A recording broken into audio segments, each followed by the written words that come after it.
Welcome to episode 7 of 7 Million Bikes, season 2. Thank you to all the regular listeners. I hope you're enjoying this season. If you're a new listener, please go back, check us out at 7millionbikes.com or anywhere where you can get podcasts and listen to the previous episodes. I interview people who live in Saigon, who have got interesting stories to tell, like everyone does, and we talk about kind of their backstory, how they've ended up here, what they do now, and we try and talk about Saigon as well. So today my guest is a chef, a restaurateur. He's the owner of El Camino, which is celebrating its second birthday very soon, and also Dos Amigos, which is the newest addition to the Zwan Tui foodie scene in Pau Dien. So my guest today is Calvin Oyi. Thank you very much for coming on the show. Thank you for having me. How's your day been so far? It's been a media frenzy. We just finished a interview with Restaurateur before this, so it's definitely fun to see how much media's in Vietnam right now. It's definitely different than what it was 10 years ago. But yeah, I'm happy to be here, and finally we have time to sit down together. Yeah, I was going to say, so Calvin has been the hardest person to get a time to sit down and have an interview with. I've actually been trying to get Calvin on the show since season 1. And we've had a couple of scheduled interviews and things haven't gone on both of our parts. It's really difficult. He's a very busy man. I'm quite busy as well.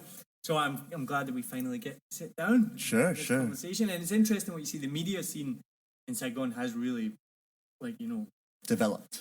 Yeah. And it's good to see. And there's food and beverage is a big part of that as well, right? Definitely. I think the number of restaurants over the last 10 years has increased incrementally. Vietnam is still young on the food map in Southeast Asia, but the cost to create a restaurant here is a lot less than a lot of restaurants elsewhere. And I think that young entrepreneurs, young individuals who, they have something to say, they have something that they want to share with the restaurant world. They're coming out with pop-ups, and they're coming out with restaurants on all different scales. And it's a really exciting time to be in Saigon right now. So really excited to be part of this big push when it comes to F&B. And you were early in the scene, right? And that's something we've talked about this on the podcast, not just in terms of F&B, in terms of comedy, the arts, creative scene. Saigon is such a new kind of fresh canvas for many of the different kind of scenes. So it's good that you can get in early and you can do a lot, right, that you maybe couldn't do in different cities. Yeah. I mean, I think for the most part, the young Saigonese, they're really open to seeing what we have to come up with. And it's really exciting to see them come and enjoy and experience just the arts on all different scales. Whether you talk about fashion, you talk about filmmaking, you're talking about comedy that you mentioned earlier, even restaurants. It's really a city that opens its arms and accepts all of us in, and that's really cool. And what the feedback that I've always been given is that the creative scene, and I think it's the same in the food and beverage scene because I've seen it, they all support each other, right? There's obviously some competition, but it's not more of a friendly competition, and everyone will help bring each other up. I agree. I think that, the city is only so big, and we're all, as individuals and as artists, trying to make people happy. And there's no time for individuals there's just no time for any of that hatred. We're all here to work together and help one another. And I think that in this day and age, in 2019, we're definitely able to do that. And I have to give a shout out as well. We're talking about the different scenes. The podcasting scene has exploded this year in Saigon. So I started in May and I looked about the scene, and there was the Saigoneer podcast. And then not long after that, there was the Sexy Meat Talks podcast, which is Mark Gustafsson from Via Craft and along with Josh. And then from then, there's a new one just started, which, it's terrible, the name's escaping me, but that's interviewing creative people. And then there's another one from Dana Drehos, who I've had some dealings with, and she's an awesome person. She's doing one called Creatives in Saigon, and specifically interviewing creative people who are heading to Saigon. So it's like gone from before I started, I only saw one other podcast, and then now there's 4 or 5, and I'm sure there's more coming. Oh, the Bureau podcast as well. Oh, yeah. And they're specifically for food and beverage. Yeah, so Matt and Mike. Yeah, Matt and Mike and Mel. Yeah, so I listen to that regularly. Yeah. What drove you to make podcasts? Boredom. Boredom is good. No, so I was a big, just like we were saying before we started recording, I was a big podcast fan.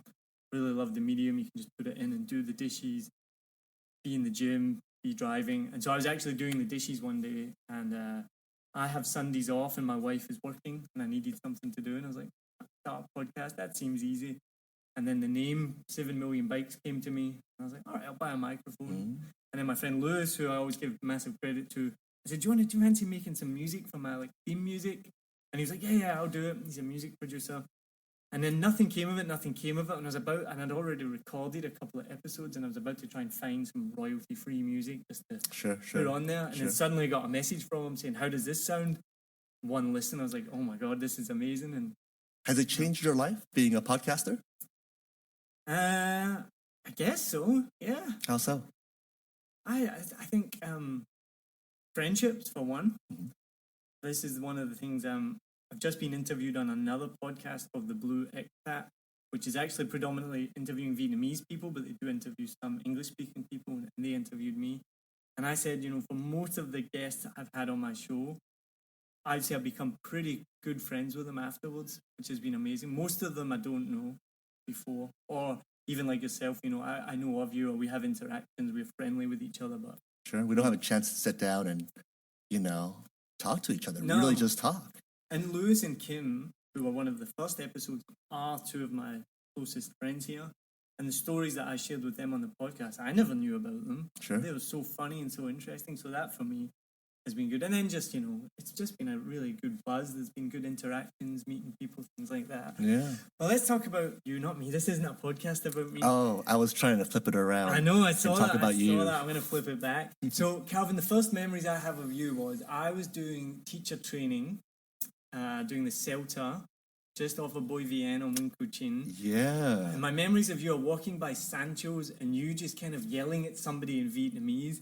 And like many people, when they come here at first, you're like, why is that guy yelling at somebody? Why is he so angry? Sure. And then you realize that Vietnamese people, and when you speak in Vietnamese, it sounds like Lucy and Desi arguing with one another.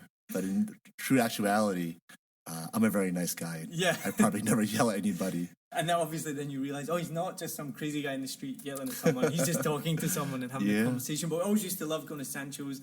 You were always very generous with the shots of tequila, and the food was always good. So you used to be, were you the chef or the owner of Sancho's? I was the chef and owner of Sancho's, and way back then. And, we were looking to create a very, just a dive bar atmosphere that served good Mexican food. And 3 years of owning that place, we moved on from there. I think in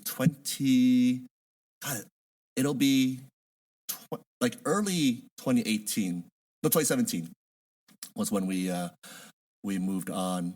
And then we opened up El Camino. And I was away from the kitchen for quite a while when I was at Sancho's. And I really wanted to get back into the kitchen and create something that, it was a little bit against the grain. It was a little bit, it was definitely different. We took approach and we made a Korean-Mexican fusion.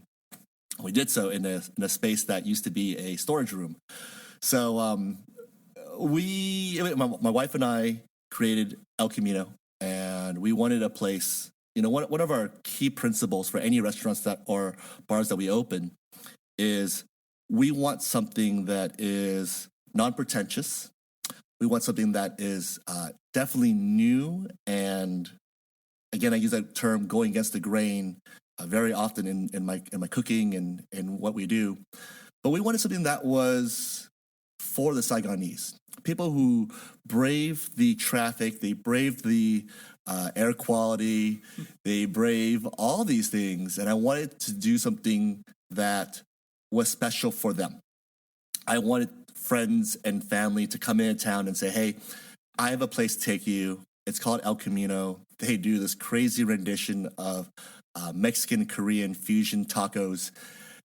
And I wanted the guests to go back to their hometowns and say, you know what?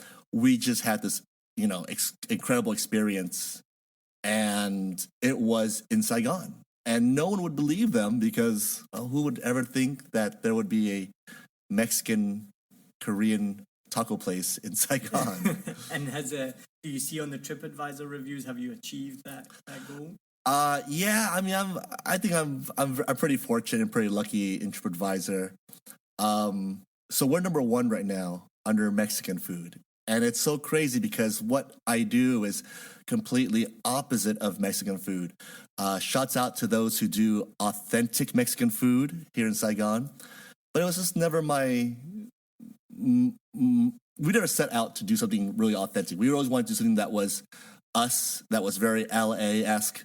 Where I'm from, it was just a hodgepodge of all these different types of cuisines mixed together into one restaurant. And El Camino is just not just a restaurant. It's almost like a lifestyle. It's how we live. It's treating others fairly and it's treating others with respect and giving out a product that we really firmly, really believe in and doing it at a price point that allows everybody to come in and enjoy what we offer.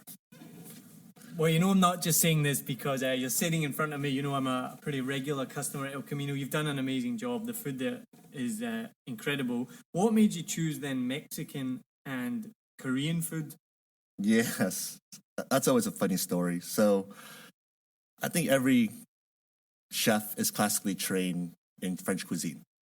And I was that a long time ago.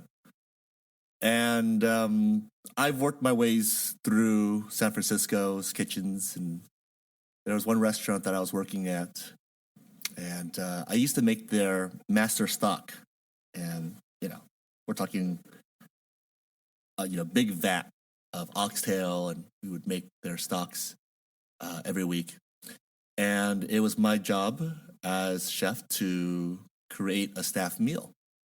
So there are some days that I would try to create some really extravagant things for the kitchen and the front of the house staff. But the one thing that all the staff always loved was my oxtail tacos. And it had a lot of deep flavors of pho in there. Because that's just how I do my beef stock. And I remember one day, this is like 2004, 2005. I had to cook something and I was kind of behind the ball. So I took all the oxtail meat and I just made a little taco stand for all the staff. And lo and behold, they ate every last morsel. And my chef kind of jokingly said to me, he said, I think one day you're going to open up a taco shop. I said, no way, dude. I worked too hard to be good at what I do. And, I'm doing this French California cuisine where it's like, French techniques, but California seasonal ingredients. And back then that wasn't even a term. And he's like, no, I really think that one day you're going to open a taco shop. I just kind of put it behind me. I guess you fast forward, 15 years or 13 years, whatever.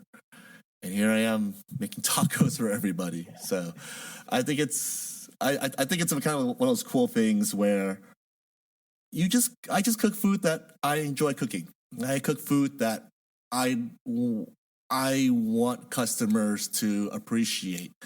And I'm definitely not everybody's cup of tea. I definitely use flavors that, not everybody is accustomed to.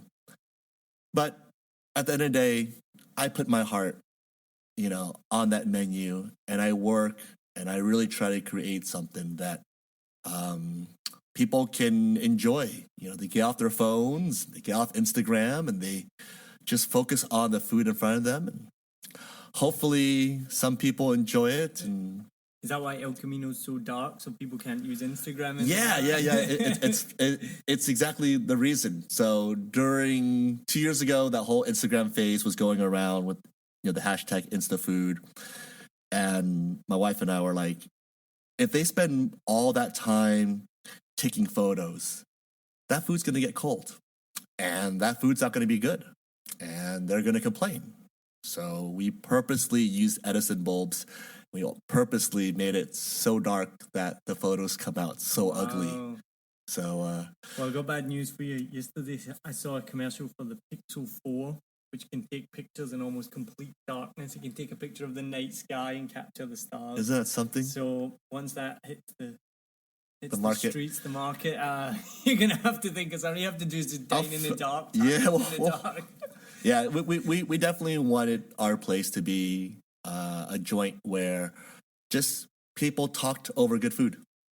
It's a good hangout spot. I like it. It's like you said to me, I think before you even opened it, was going to be like a speakeasy. It's a speakeasy style. Through somewhere else. Yeah, you go through somebody else's bar, and then you go through a secret glass door. You turn left, and for those who've been there, there's only one signage, and you have to get inside to actually see the signage. Yeah. I'm not gonna lie. The first time I went, I think I knocked the door. Because you said it was a speakeasy and it looks like a speakeasy door, and we were kind of like confused. You're like, where do you go? Yeah. It's like, do we knock the door? Maybe, I don't know. But yeah.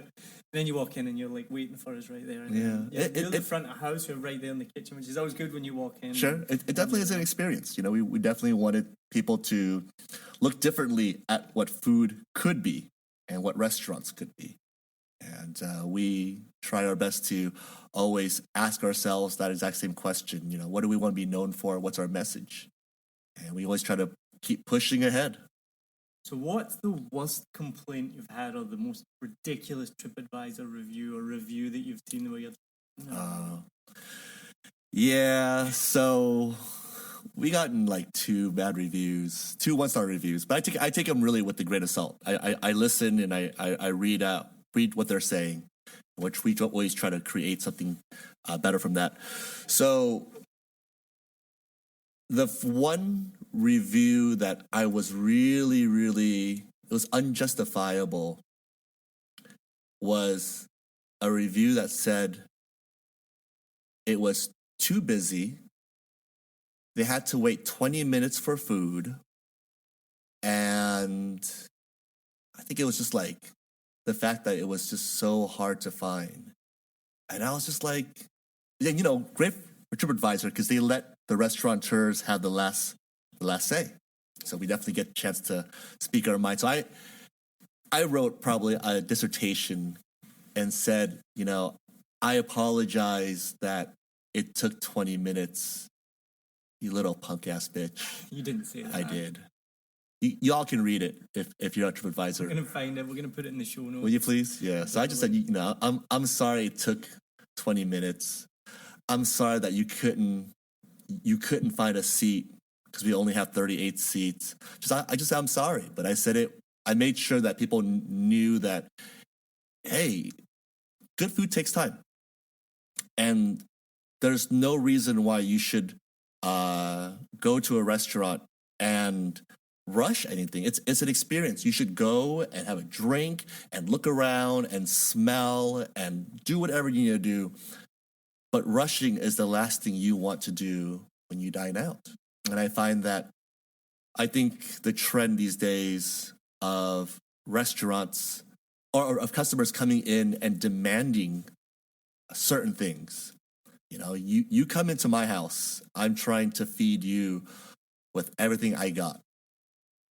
Why don't you try to just take it on and try to understand and appreciate what you're experiencing versus, hey, this isn't authentic.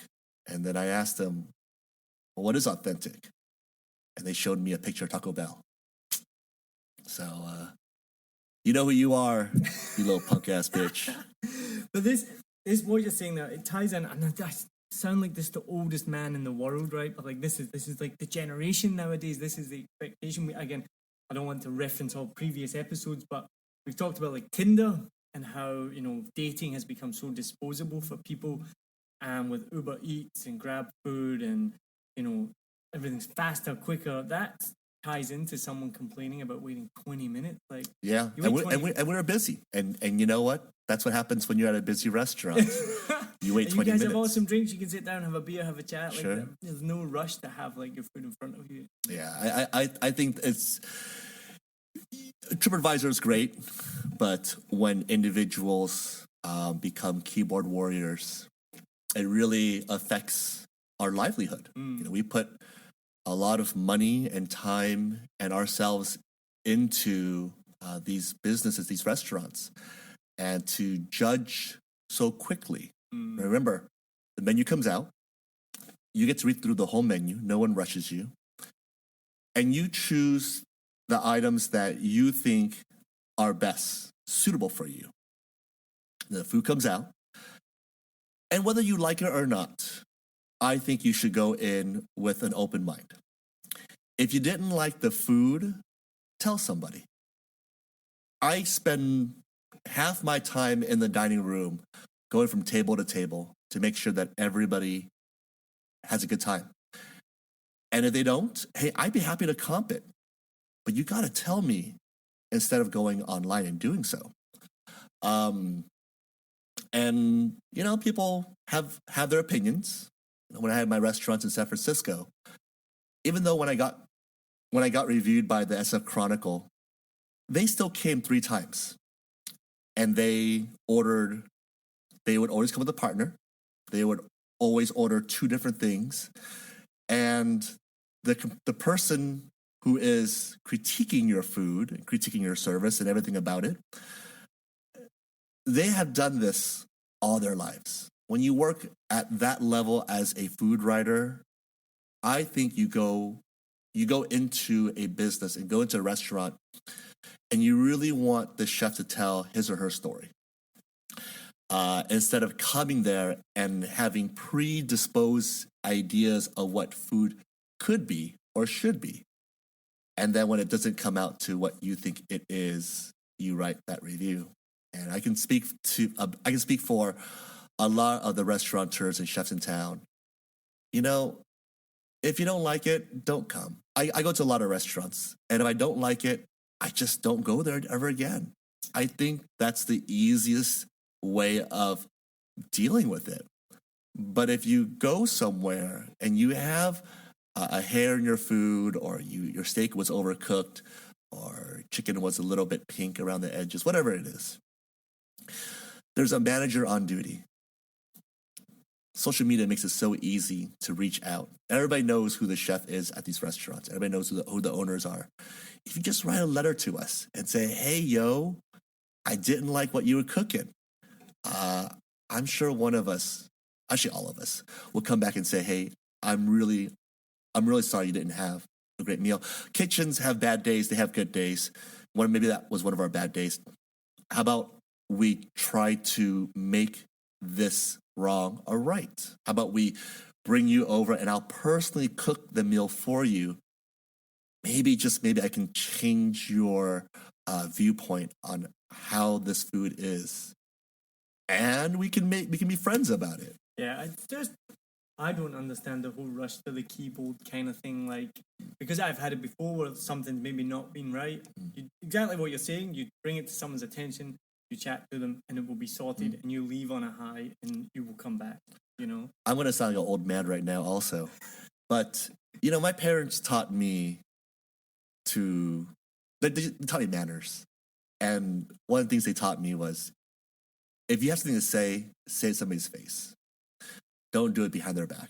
Which is what online reviews are. That's what they are. Yeah. And some people find that they get listened to on these platforms and they feel important. But in reality, you punk ass bitch. I do like that on foodies in Saigon, the rule is that you have to bring it up with the restaurant before you post it on there, which doesn't always happen, but it more often than not, I think. If you have something to say, listen, we're here to listen to you. I'll have a funny counter story to that, right? Okay. I used to live in Wellington in New Zealand, and there's a burger place there, a burger van called Eckham. I'm going to call them out because it was on the national news, right? And their burgers were fantastic, like some of the best burgers you've ever tried in your life. All these different types, Unbelievable, right? So the owner, name's Mike. The name Eckham is Mike backwards. Oh, This hey. is all public, so I'm not naming and shaming anyone. Someone sent him a nice message on Facebook, not publicly, saying, Yes. "Hey, we were in your restaurant. It was the screenshot of the message was shared. It was super nice. Hey, just letting you know, my kid got food poisoning. They've been sick. The rest of our party were fine. I just wanted to bring it to your attention. Sure. We think it might have come from your restaurant." Sure. Oh my goodness. He, I think, was wasted. He was that night. It was like a Saturday night, and he went on this rant, Facebook, calling out basically like every category of his customers, apart from like hipsters. It was like the businessmen that come in, the mum with the kids, like this, that, and the next thing, like just this vitriolic rant, because he's like, this one woman said she got food poisoning here, blah, blah, blah. And so it blew up. I remember waking up on like a Sunday morning, all over my news feed. What's happened? You find the source of the story and blah, blah, blah. Makes the national news. They're interviewing him, not repentant, like at all. Didn't take the chance to take it back, and say, oh, I was having a bad day. Just keeps going at it. And He owned it. He owned it. And I'm not kidding. We never went back. Yeah. Because of that, because he was just such a dick. We were like, okay, we're not going to go back there. Like, that was terrible. We just basically, like, sabotaged his own restaurant, which was, still to this day, if you go to Wellington, actually do go and try Eckenburger, because it's insanely good. But the guy, a bit of a nut job. You look at sports athletes, and they are the magnifying glass is on them 24/7. Baseball, because the World Series in America just finished. It's really tough when you're a chef or you're a restaurateur, because all eyes are on you, and you have plenty of friends who support what you do, but then there are individuals out there who they really want to just tear you down. So imagine a year, there's 365 days. I try to stay open 330 days of the year. And every single thing that I put out with these two hands, my hands are up right now for those on the podcast, I'm getting judged upon that every single day. And not everybody's palate is the same. I don't have the same palate as you or anybody else. But that's what makes us different. I think that people don't enjoy dining out anymore. I think the going out dining scene has become something that individuals look at and say, oh, I got to get on my bike, I got to get in a car, I got to go and eat.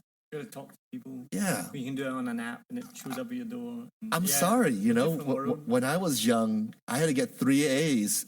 That's 50%. I got to get 3 A's on my report card that comes out every semester just to get taken to, the local Sizzler. I don't even have Sizzler back home, but Sizzler's not that good.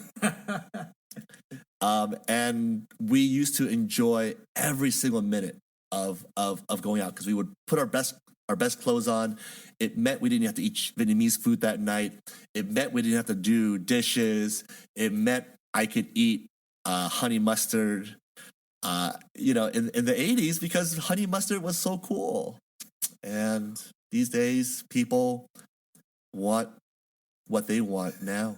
You're so old. How old are you? 41 now. You're 41, I'm 37. We're just like that now. We've returned that corner now, Sure. where we just like we'll think misty-eyed about the good old days, and anyone listening to this that's under 30 is just like, shut up, couple of old men. I'm going to go and get some crab food right now. Yeah.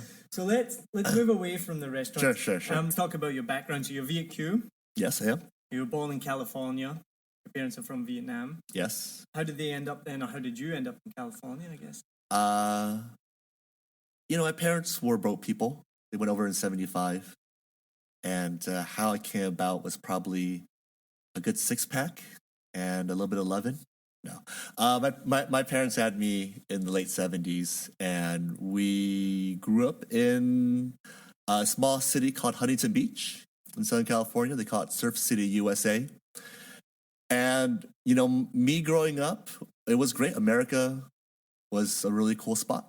We grew up a few blocks from the beach, so there was lots of bonfires at night, a lot of barbecues in our backyard.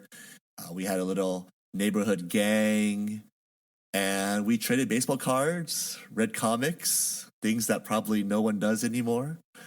And I didn't start my career in the culinary field. I was actually a Wall Street banker, and I did that for a number of years. When 9/11 happened, I moved out of New York and back to California.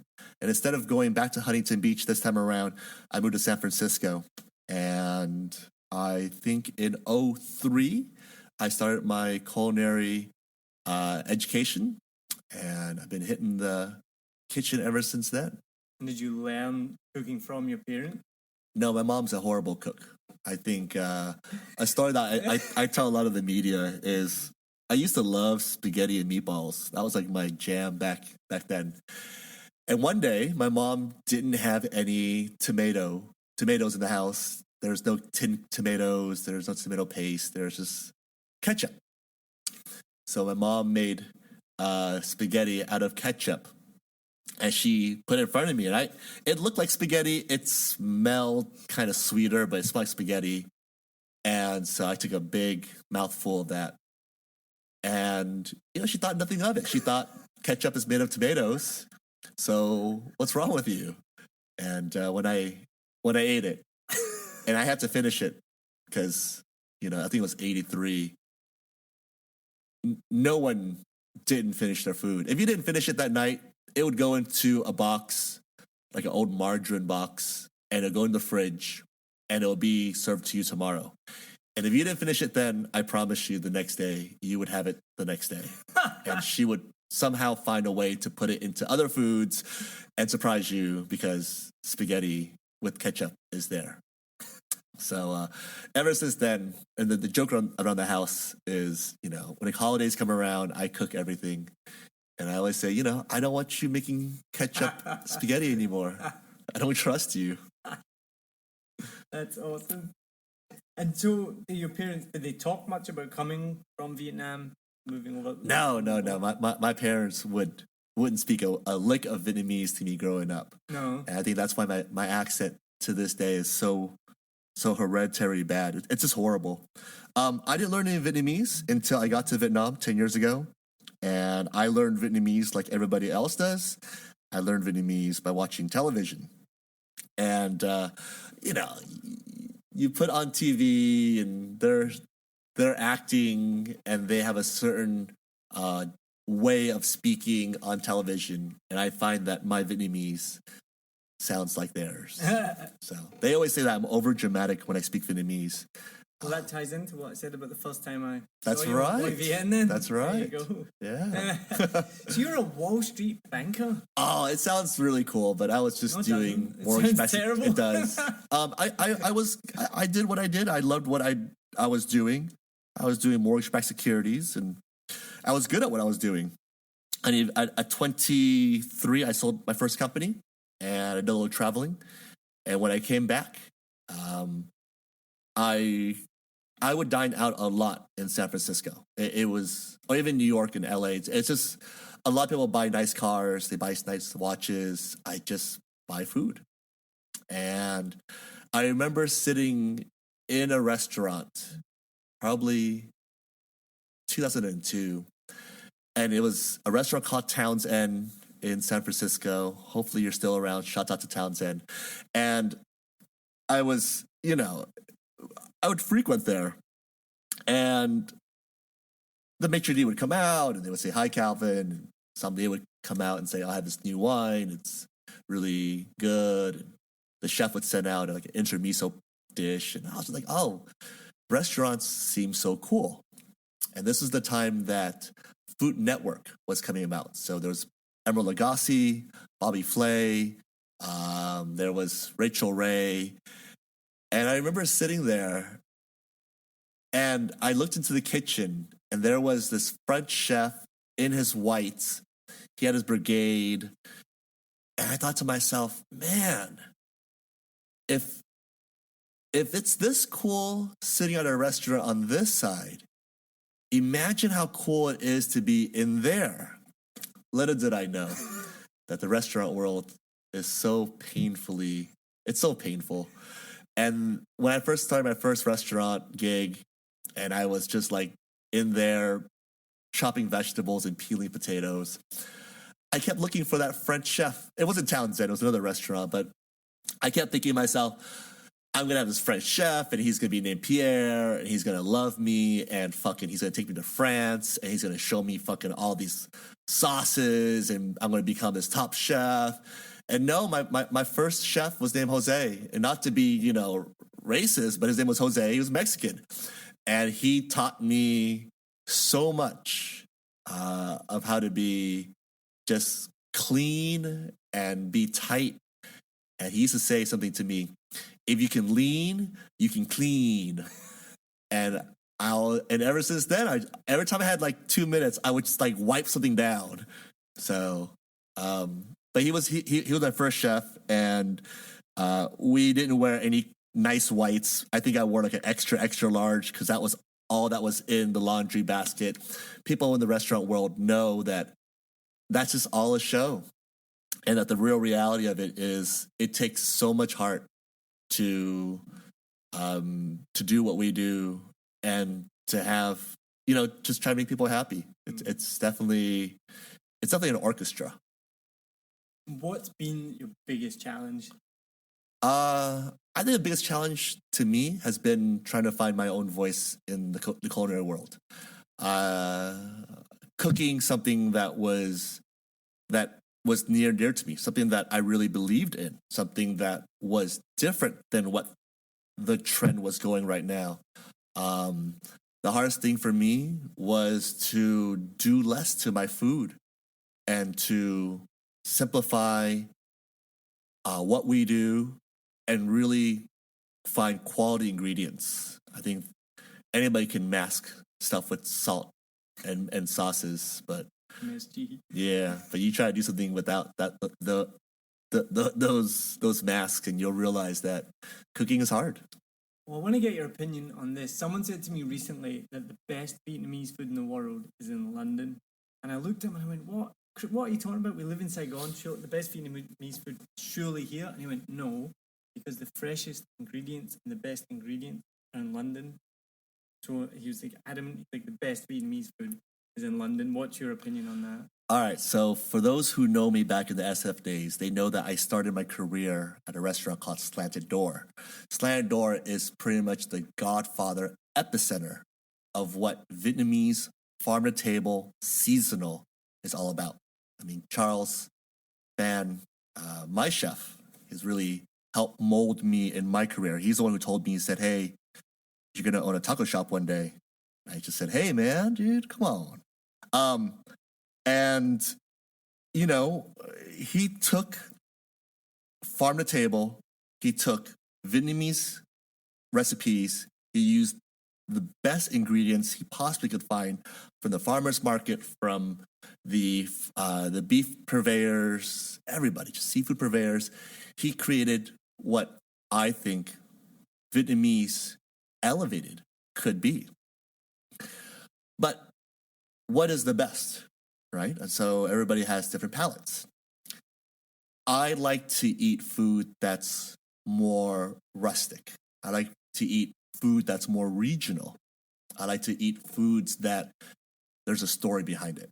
So, is Vietnamese food overseas better because of the ingredients? I think ingredients do play a big part, but it's up to the chef and his or her team to create something phenomenal. So I was taught from Charles and my years at Slanted Door to take basic ingredients and making them the very best. That's my style of cooking. That's how I cook. That's how I've always cooked. I just take the most simplest things, and I tried my best to do something to them to make it good. But if you're using, Wagyu, or you're using foie gras, or you're using all these ingredients that are not native to Vietnam, it's hard to call it Vietnamese food. So I'm sure what they're doing in London with Vietnamese food is extraordinary. But if they had to buy ingredients the way we buy ingredients from the markets, from our purveyors, I'm sure they'll have a hard time. But hey, to each their own. Again, you got to put your heart out there. You got to put yourself out there, and you got to make people happy. So, and food safety is obviously a big concern in Vietnam, and where you get your ingredients of course. From. So, where do you get your ingredients from? So, I've been buying from a local market here in Saigon in D1, and I've been buying from the same woman for the last 7 years. So I remember before she was pregnant, when she just got married, and then I remember when she got pregnant. I remember when her baby came out. I remember holding her baby. I remember her baby going to school, and now her child is 6. And it's so great to see just that family. And I still go every morning to the markets with my little red basket and a coffee in hand, and I buy all my veg for the day. So a lot of the veg coming into Saigon these days, most of it's from Dalat. And that's all we buy. I don't care what the price point is. I buy Dalat because I know the farmers are growing, locally. Not hyper local, but local enough. But because there's such a huge demand and there's so many people here in Saigon, they start to import stuff from China. I'm not saying it's good or bad. It's just that I prefer to buy my vegetables locally.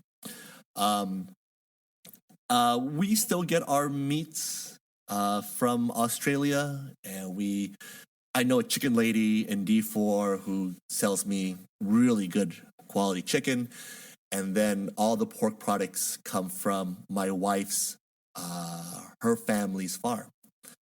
I know that recently there's been a big outbreak of African swine flu, and that's a big thing that a lot of us don't take for granted. But, good restaurants, they source well. And, a lot of you guys always look for that cheaper price item. But you know what? Cheaper doesn't mean better. I run a business. I'm a businessman. I got to make sure that what I buy in is of good quality, and I need to still make money. So we're in a race now where there are new restaurants popping up every day. I was talking to a friend of mine about this yesterday. But the amount of people is not increasing. And so a lot of restaurants now open, and, props to them. But they're not thinking about what's going to happen in 6 months. They're trying to cut their pricing to get market share. But the all honesty is, no one works for free. I don't. Now you don't work for free either. And I'm sure nobody works for free. So support your small businesses. Support what we do. If it costs some money, no one's forcing you to come to our restaurants. The menu states the price. But don't come in and then say, oh, well, so-and-so does it cheaper. Well, is so-and-so going to be around in 6 months? A year's time? Well, Saigon's famous for that, for not just food and beverage, for stores just popping up and disappearing, right? Cocktail bars lately have just seemed to spring up and disappear. Yeah, the only people who make money in this city, you can quote me on this, are landlords and contractors. Because the amount of properties that are being flipped and turned, and the amount that these landlords want from us to rent their space, it's just, if you guys knew what we paid for rent, you guys might really give us a break sometimes, because we pay rent, we pay utilities, we pay our staff, we pay our purveyors. And if there's any money left at the end of the day, that's what we bring home. And, I mean, I come out with a fair product. I don't think I'm cheap by any means. So I just saw your post yesterday. You put your prices down. Yeah. I had to bring our prices down. The day after I ate there as well, you bastard. You're welcome. We were there on Sunday. You're welcome. Good. I didn't think it was too expensive. Yeah, I mean, in this day and age, I think a lot of us have to re-look at our strategy. And I was talking to somebody and I said, hey, you create a craft product and it's so well priced. And he said to me, yeah, I have to. The market is so competitive now that I need to re-examine what it is that I do. And so for Dos Amigos Taqueria, we did just that.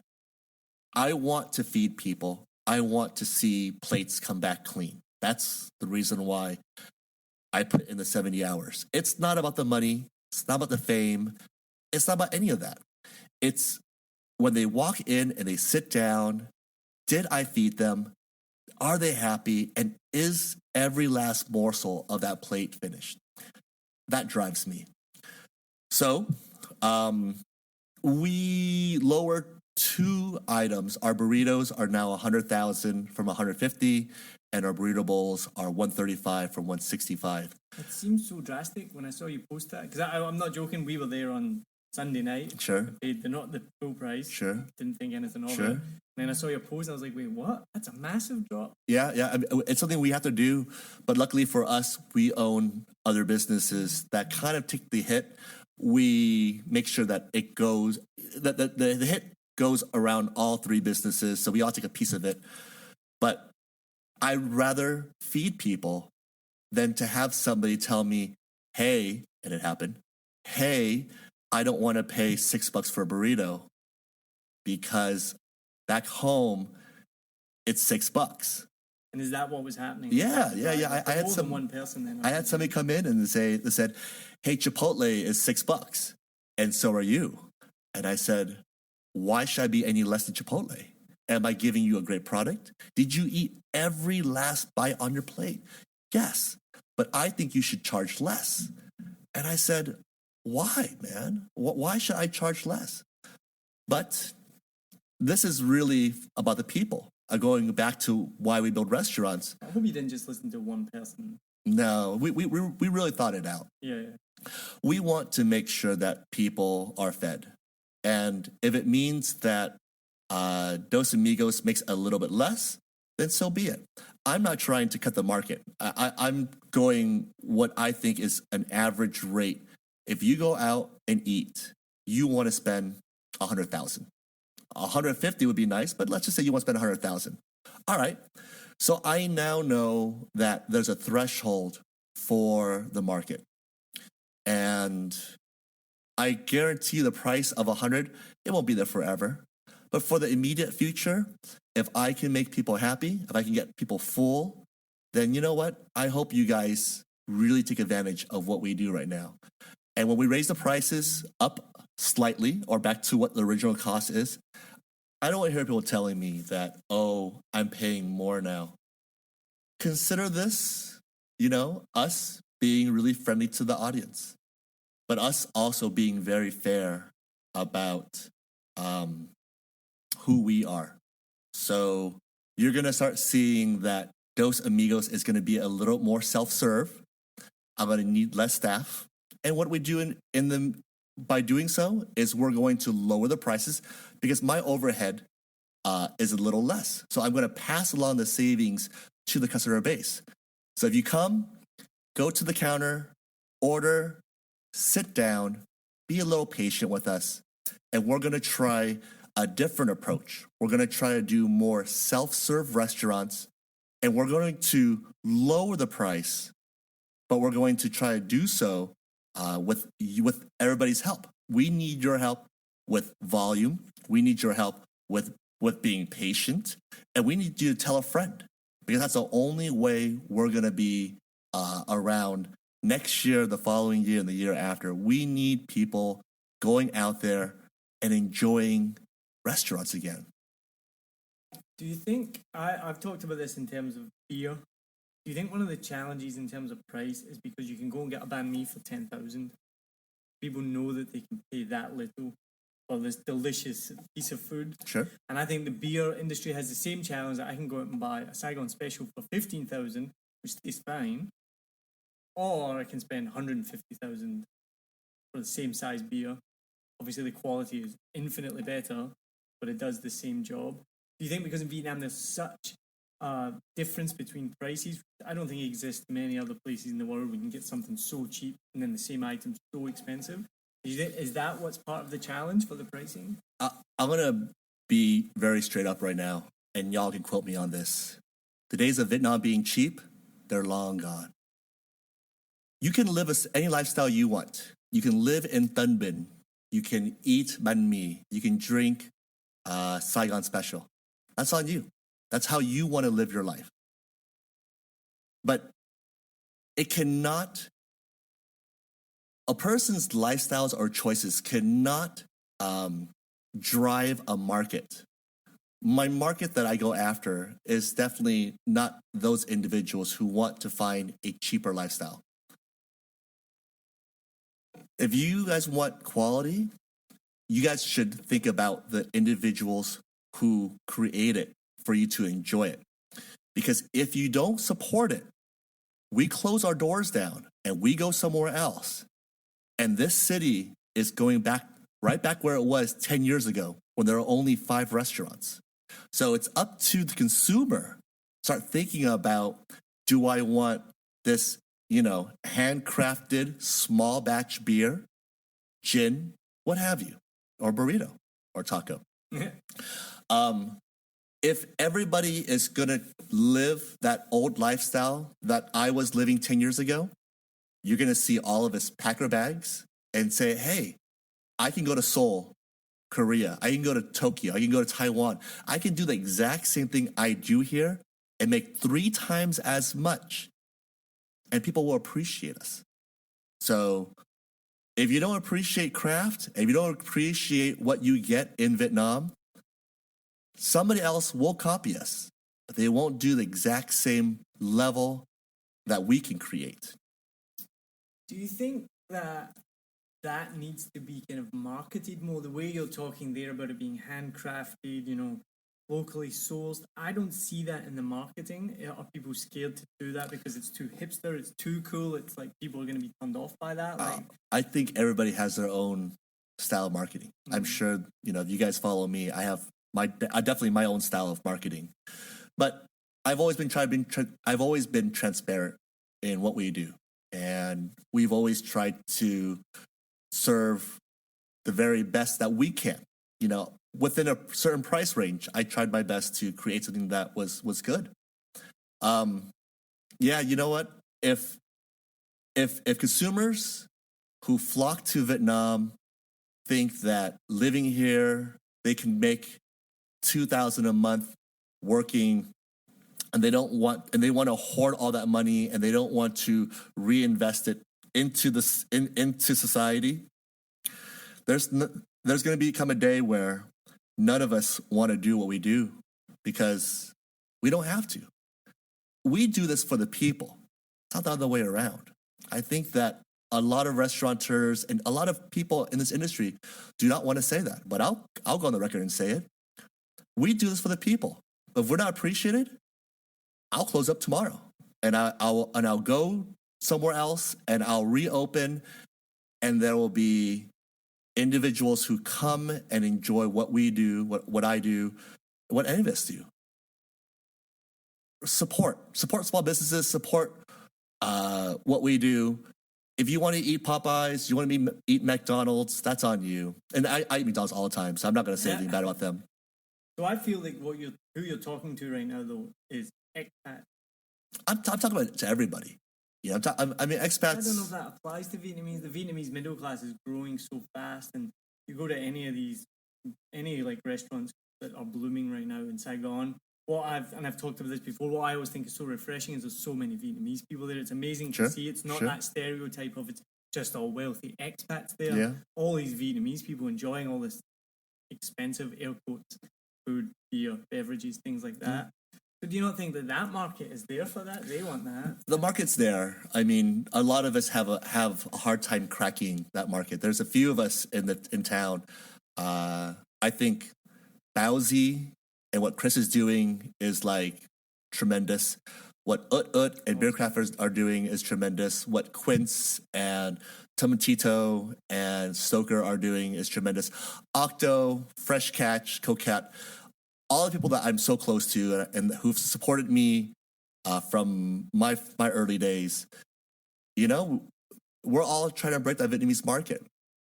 But yeah, you know, if you want to call it out, expats who come out here, I think one of the PPC words that you can buy on Google is cheap Vietnamese lifestyle, and that goes for like a good amount of money per click. But why should Vietnam be cheap? Why should what we do be as affordable as Cam Tam? Because what we do is not Cam Tam. But this came up in season 1. One of my questions I asked was, what's the biggest misconceptions of Vietnam or of Saigon as well? And one of the answers that came back, which I hadn't thought about, was people overseas perceive it to be cheap. People think of Conoco Hat, farmland, Sure, war-torn country. People who live here say, like, you know, that's what my friends and family think it's like back home. Yeah. And then they explain, like, oh no, it's like a big modern city. agreed. Modernizing. So I think people who are doing that click, looking for cheap Vietnam lifestyle, I was probably one of them 3 years ago when I first came. And I was too 10 years ago. So I'm not saying that I didn't live that lifestyle. I lived it for so many years because I was so poor for so many years.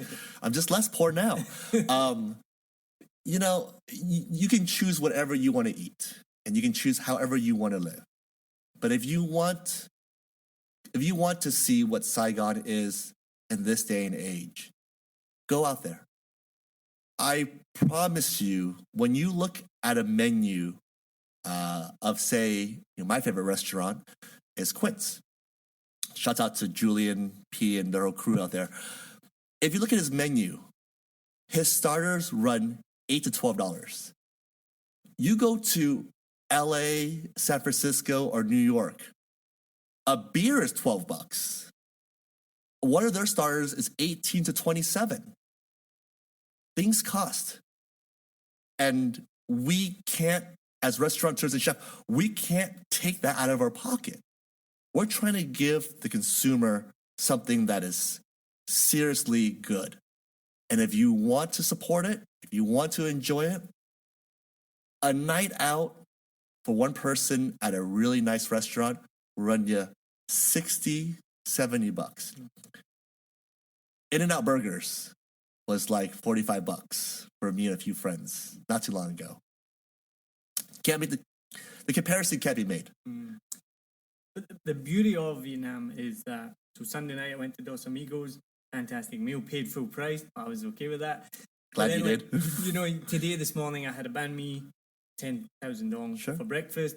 I'm heading out tonight to Vinh Can in District 4 on the seafood street. You'll eat quite cheaply there. Sure. I love the dichotomy and the diversity of being able to do that. You know what I mean? And I agree. I love the fact that I can have a great meal at any time for any price point. I think that's one of the best things about living in Vietnam is that we have that option. But please keep in mind that everybody has to make money. The Cam Tam lady is going to raise her prices soon. And don't argue about it. Don't go there and tell people, hey, my Cam Tam lady in Phu Nhuan is 17,000 and you're 35.40. You have a choice to where you want to eat at. Stop yelling and start appreciating what people do. I feel like those TripAdvisor reviews are starting to get, you know. It's hard being number one. Yeah. It's hard being number one. Right, we're going to move on. We're going to wrap up now because I find this, and I've said this before, I feel like the sign of a good podcast episode, for me anyway, is when there's more to talk about. And we've been talking for a while now, and I feel like we could keep talking for longer and longer. So we will have to wrap it up just for that reason, but I think that's the sign of a good episode. So we're going to end with the same questions that I ask at the end of every episode in season 2. 7 million bikes, over 7 million bikes in Saigon. What kind of bike do you drive? How do you deal with Saigon traffic? I drive a Honda Cub.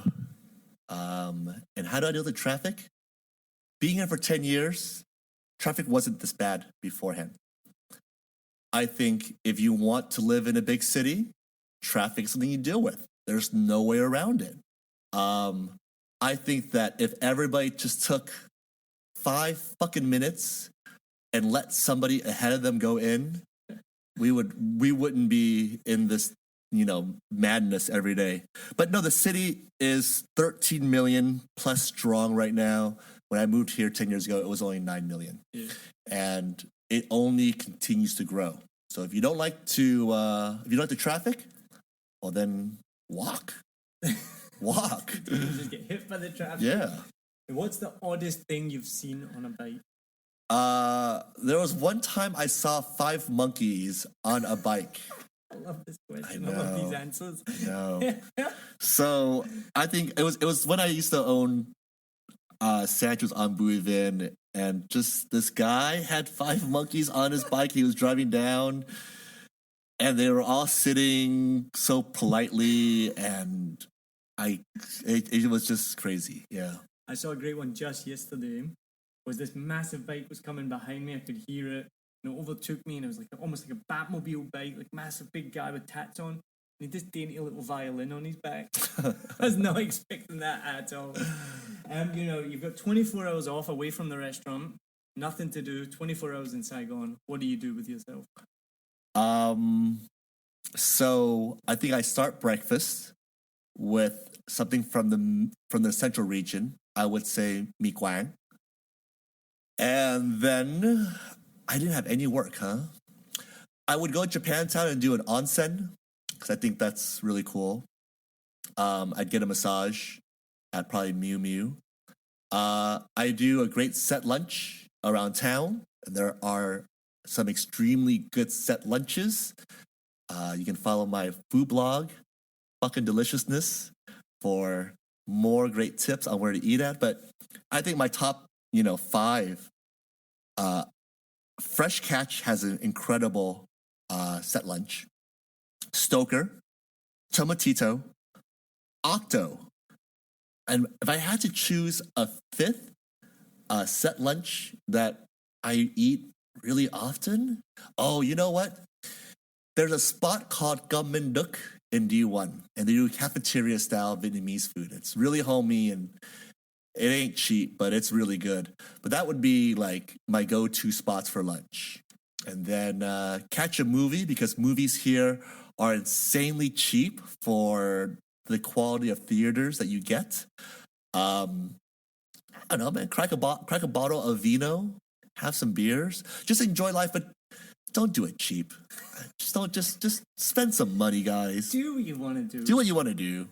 So you've had your 24 hours off. You're relaxed. You've now got a week to explore all of Vietnam. Where do you go? So I've been here 10 years, and I've been around to a couple cool spots. I like to go off the beaten trail. So Ninh Binh was really cool because they have a grilled mountain goat. So all the vegans and vegetarians out there, I'm sorry. I enjoy places down south like Rat Ya, and Con Dao is really nice. A week off, where do I go? I mean, if it was me, I would just stay in Saigon and just eat my brains out. That's all I would do. I don't need to go see anything. But there's a lot of great places in this country. I love Hanoi. I love Da Nang, Nha Trang, Dalat. I love Vietnam. I've been a pro advocate of Vietnam for so many years, and I still continue to be a pro advocate of Vietnam.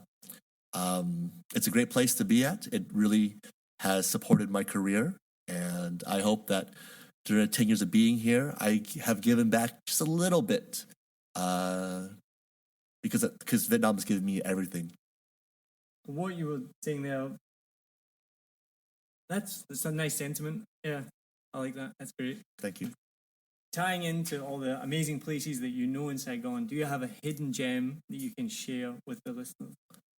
Yeah, I think there's one place that really speaks. it speaks wonders. And I think that, they've been around for so long. I really like Secret Garden. 5th floor walk up. The signage is small, but what you get when you rooftop dining, great food, great pricing, great everything. I think that's a place that I take a lot of my my guests who travel through. We eat there, twice a month, but the food's good. I think the food's good. I need to take my wife and treat her for amazingness, and I have to give a shout out to my wife who supports this podcast massively and gives me the time and the space to make this. So shout out to Adri Lopez. I'll have to take her out to Secret Garden. Oh, so since we're in the shout out mode, shout out to my wife too, Jang. Thanks for being there, and thanks for supporting my crazy dreams, my crazy aspirations, and thank you for putting your life aside to help me get where I'm at. So, I mean, that phrase behind every good man there's a better woman, like, it couldn't be more true. When you meet that better woman, you're like, yeah, no, I'd be useless, I'd be hopeless without her. Yeah, definitely. So to wrap up, tell us what's going on with you, what's next, what's exciting, what's happening, tell everyone. All right, so we just opened up a gin bar called Easy Tiger, and it's at 24 Dome U. It's in an alley. There are some female masseuse in the front of the alley. Don't mind them. We are not a speakeasy because we have a sign, and I want to be very clear about that. We're not a speakeasy, but it's a gin bar, and I currently carry 33 of, I think, the best gins that we have in the market right now in Vietnam. Drinks start at 95,000. A G&T is 95. There's no reason not to get drunk. We're, again, going into the market, giving the consumer something that's very fair, very fun, and very different. When you walk into Easy Tiger, I hope you can find it. 24 Dome U, go straight down. On the right-hand side, you'll see a metal door. That's where we're at. We'll put the map in the show notes. Yeah. Would you please? Put a link in there so you can find it. There's only so many seats, and we're not trying to be a big bar. Get a drink at the bar, find a wall to lean on, have a conversation, talk to a stranger, talk to two strangers, get off your phones, and enjoy what we do. And there's a little hot tip on there. We do truffle popcorn. And I think that's going to entice a lot of people. Hopefully it does. So come on down and come kick it with us. I'll be in soon for sure. Thank you. Then you said El Camino's got its second birthday next year. El Camino. That's crazy. I can't believe that's gonna be second year. Dos Amigos Taqueria is in Taodian. I think there's going to be a lot of moves from our group next year.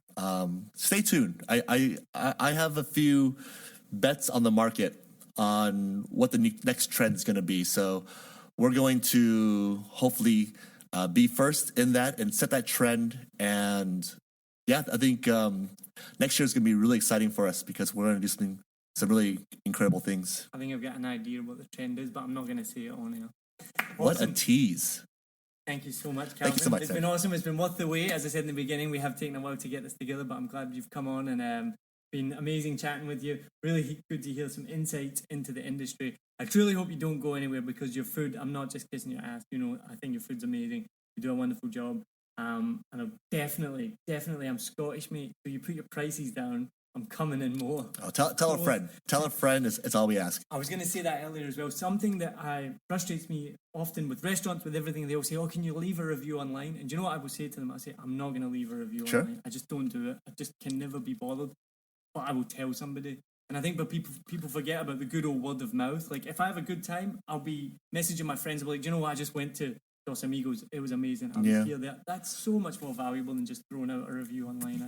That's how we've always worked. We're a small business. We try to touch everybody somehow, some way. And yeah, people ask for reviews. I never ask for a review. I honestly, the best thing you can do for me is eat all your food and leave a tip for your servers because it's nice to give them a little something. But tell a friend, come back. That's all I can ask for. I don't need any online reviews. Well, the best thing you could do is get to come on the 7 Million Bike podcast and just promote all your businesses. What is your viewership now? I heard it's like that. 9 million subscribers. Something like that. We're getting close. Congratulations. Congratulations. Awesome. Thank you so much. Thanks again. I'll definitely be seeing you around town. All right, cool. I'm going to go eat some cheap food now. Cheers. Bye-bye. Cheers.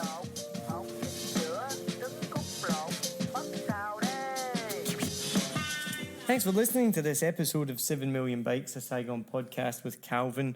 Thank you very much to Calvin for coming on. Great to get an insight again into the food and beverage scene in Saigon. Thank you, as always, to Lewis Wright for composing the theme music and to Len Nguyen for helping me design the cover art. The podcast that I forgot the name of in the beginning of the episode is called Falling Jackfruit. Apologies to Falling Jackfruit for getting that. They're the newest podcast on the scene. They've just had the second episode come out, so check them out. Thanks for listening. I hope you can check out other episodes. If you haven't heard them, you can go to 7millionbikes.com or listen anywhere you get your podcasts. And if you can, please leave a review. Go to Facebook, go to Apple Podcasts, give the Facebook page a like. You can even get us on Instagram, but I'm not so active on Instagram, but go on there and give us a follow as well. So thanks again, and I hope you can tune in for future episodes. Cheers.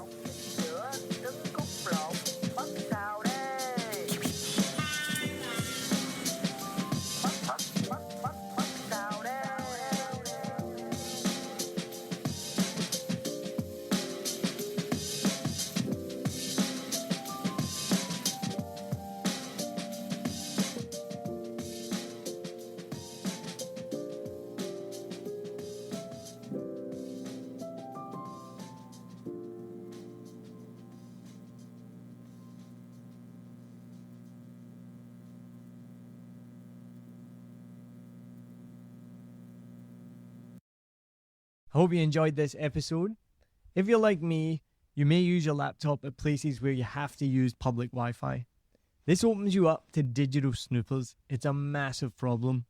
It can be your internet service provider, or you know who, looking at what you do online, or a cyber criminal trying to steal your bank passwords or credit card info, or even a hacker at the next table trying to steal your sensitive data. These days, it is vital that you keep your data safe. NordVPN keeps all of these snoopers away. It makes your internet activity private, protects you from accessing dangerous websites that are phishing for your data, and lets you enjoy your favorite content securely, even while away from home. And it's easy to use, even I could use it. I've actually been using NordVPN for years now here in Vietnam, and I'm excited to be an affiliate partner with them. I've used NordVPN to watch Netflix, BBC, Disney Plus with ease. And I also know that my information and data are safe from prying eyes, whoever they may be. Join now and you'll get 68% off and 3 months free when you go to my link, nordvpn.com/SMB.